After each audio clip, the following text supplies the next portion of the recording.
Hey, this is Zion Comics, and we're here today to bring you a video on the Legend of Zelda series. This is probably going to be, hopefully, a super short video, just commenting on the story-wise, how it goes, not really gameplay mechanics or anything like that. And so let's get into it.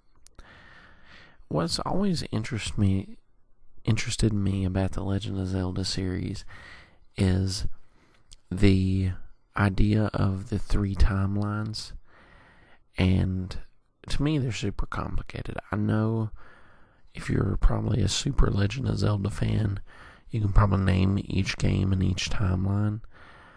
I could not. I'd have to look it up on Wikipedia to see which ones are where. Ocarina of Time, that's the one. Ocarina of Time is the one that decides it. Now, I think that there's Skyward Sword maybe was first. There might have been one or two after that. Or maybe the next one is Ocarina of Time. I can't really remember. But there's Ocarina of Time. And then based on how Ocarina of Time goes, which is interesting because if you play the game, there's only one way it does go. But it's kind of like it'd be interesting if Ocarina of Time actually did have three different endings, which then could base it off the other games, but instead you still just play only one ending. So it's kind of weird. But as something, if you fail, if you succeed, and if you fail but like the other people that were helping you out succeed. And those are the three timelines. And to me, that's all just so complicated and stuff. I kind of prefer the idea that somebody threw out there, and it just makes it a ton easier, is that every Zelda game is actually a mythology. It's the same story but told through different generations. And to me, that just makes it so much easier, makes so much more sense. Now, the only flaw in that theory is if you want to make a sequel to a game like the upcoming Legend of Zelda Tears of the Kingdom. Because of each Zelda game is now you could say it's part 2 of that particular mythology, I guess, but I was going to say, though, if you were saying every single game is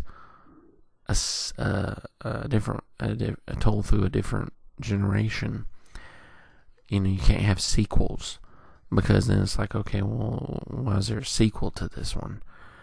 But you could say that it is, still part of that particular mythology. It's,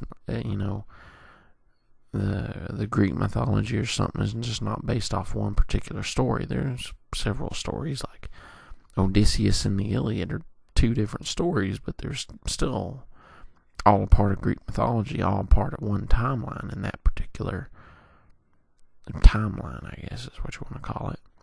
So I guess it could still work if you explain it that way.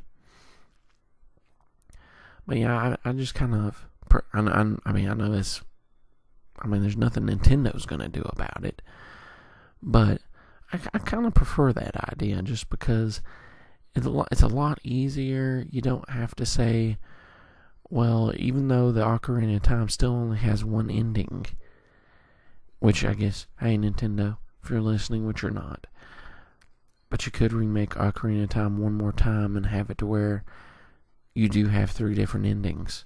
So that way it kind of boosts your theory about how the Zelda timeline's supposed to go. That would be kind of cool. It just makes it ton easier.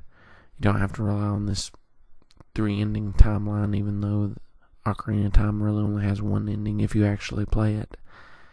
And so, to me, it's just a lot simpler, a lot more interesting. I know this was a short video, and hope y'all have a good weekend. See you soon.